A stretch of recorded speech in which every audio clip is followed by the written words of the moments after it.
Buenos días. En este tema presentaremos el problema SAT como ejemplo ilustrativo de la utilidad del razonamiento con restricciones. El problema SAT consiste en decidir si una fórmula cualquiera en lógica de proposiciones es satisfacible o no, es decir, si existe o no una interpretación bajo la cual la fórmula sea verdadera. SAT es un problema importante tanto desde una perspectiva teórica como práctica. Por ejemplo, fue el primer problema para el cual se demostró que es NP completo. Además, tiene una amplia variedad de aplicaciones y sigue siendo de interés para los investigadores en inteligencia artificial. De hecho, de forma regular se realizan competiciones entre SAT solvers, es decir, algoritmos que resuelven SAT. En este tema, tras presentar el problema, veremos algunos de los métodos más modernos para resolverlo y mencionaremos algunas variantes del mismo. Concretamente, en este primer vídeo veremos el algoritmo básico para SAT, el DPLL. Para introducir el problema, recordaremos brevemente la sintaxis y la semántica de la lógica de proposiciones. Los símbolos básicos son las variables proposicionales que representaremos mediante letras minúsculas. Los literales son variables o variables negadas. Las cláusulas son disyunciones de literales. Y las fórmulas se pueden expresar como conjunción de cláusulas en lo que se llamará forma normal conjuntiva. Un modelo es una asignación total o parcial de valores de verdad, verdadero o falso, a las variables de una fórmula que la hace verdadera, o sea que la satisface. El problema SAT es pues el de determinar si existe o no un modelo para una fórmula. En la transparencia se muestra una fórmula que es satisfacible y varios modelos para ella, y una fórmula que es insatisfacible. En cuanto a los métodos de resolución, empezaremos por los métodos completos, que son aquellos que, dada una fórmula cualquiera, devuelven un modelo para ella o un mensaje diciendo que es insatisfacible. Como hemos comentado, hoy veremos el algoritmo DPLL por ser la base de los mejores algoritmos completos existentes. Algunas de las variantes de este algoritmo se presentarán en el vídeo 2 de este tema. El algoritmo de PLL, que debe su nombre a los autores que lo propusieron en 1962, es un método de búsqueda en profundidad con backtracking, que generaliza un algoritmo previo propuesto por David y Putnam basado en resolución. La regla de resolución permite inferir una nueva cláusula de otras dos que contienen respectivamente un literal y su negado. Es un sistema de demostración completo para lógica de proposiciones y es la base de muchos SAT solvers.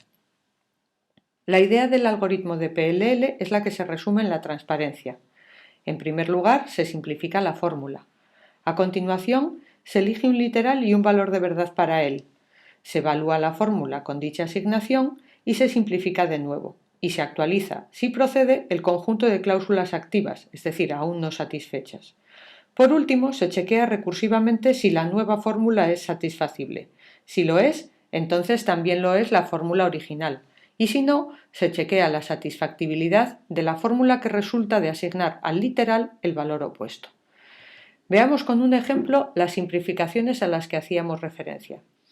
La primera simplificación es la propagación unitaria. Un literal es unitario en un momento dado si en dicho momento solo puede tener un valor. Por ejemplo, en la fórmula que tenemos en la diapositiva, el literal x es unitario. Es, de hecho, la primera cláusula. Si se asigna a x el valor verdadero, único posible para que f sea satisfacible, entonces el literal y pasa a ser unitario para que se satisfaga la cláusula no x o y.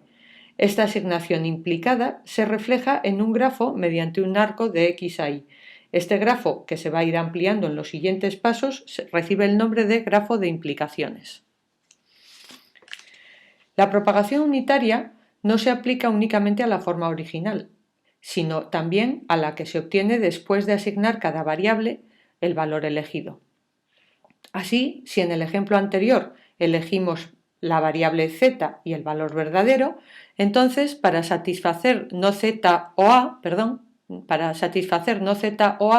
la variable a ha de ser verdadera. Como antes reflejamos esta situación en el grafo de implicaciones.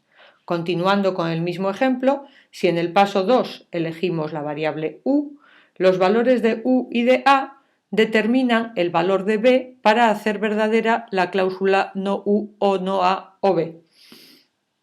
En este momento tenemos 4 cláusulas ya satisfechas y solo 2 cláusulas activas. Si en el paso 3 elegimos w, no hay ningún cambio ni en el conjunto de cláusulas activas ni en la propagación unitaria.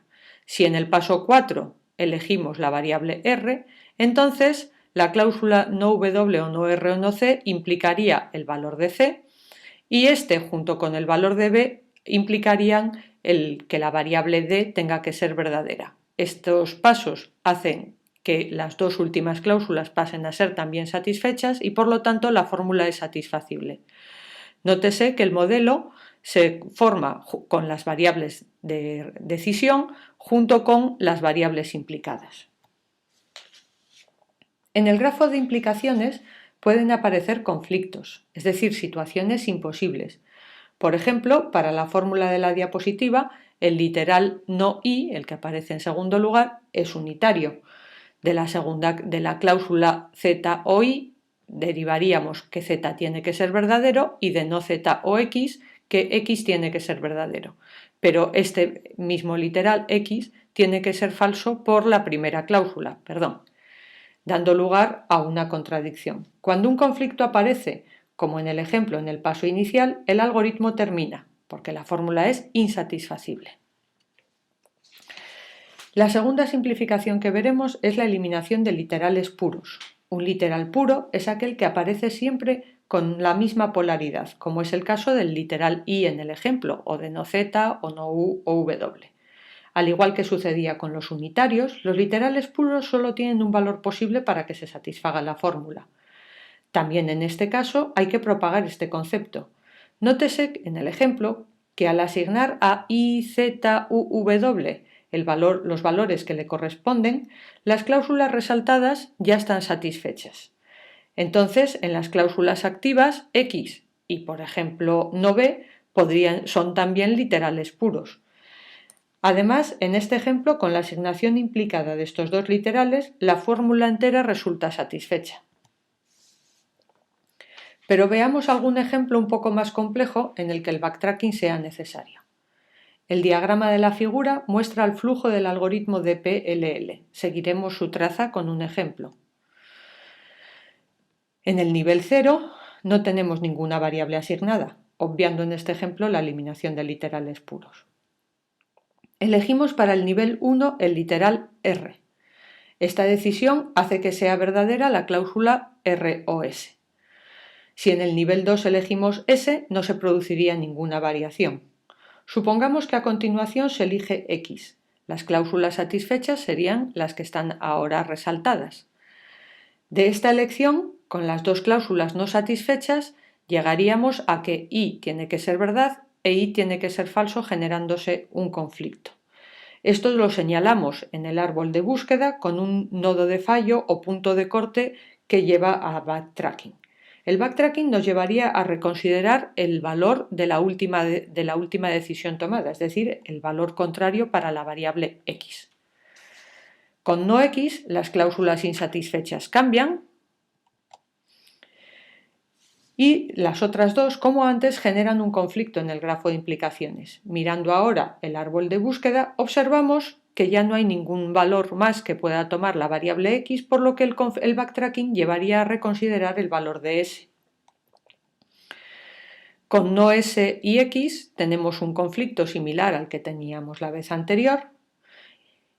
Volvemos ahora a considerar el otro valor para la variable x en esa rama. Con no x, nuevamente las cláusulas no satisfechas generarían un conflicto y tendríamos un nodo de fallo. Ahora el backtracking nos llevaría a reconsiderar el valor de la variable r. Con no r, la propagación unitaria determinaría el valor de s para satisfacer la cláusula r o s. La asignación de x daría lugar otra vez a un nodo de fallo y la de no x también. Como no existen más variables a reconsiderar, el algoritmo terminaría y diría que la fórmula es insatisfacible. Las dos transparencias siguientes muestran un ejemplo un poco más largo, en el que tenemos varias ramas de fallo, pero en el que cuando consideramos las variables a y b como verdaderas, en el que las cláusulas destacadas están satisfechas, la propagación unitaria nos llevaría a tener el valor de C verdadero y a partir de este el valor de D, y tendríamos por lo tanto todas las cláusulas satisfechas y el algoritmo terminaría diciendo que la fórmula es satisfacible y devolviendo el modelo A, B, C y D. Y esto es todo.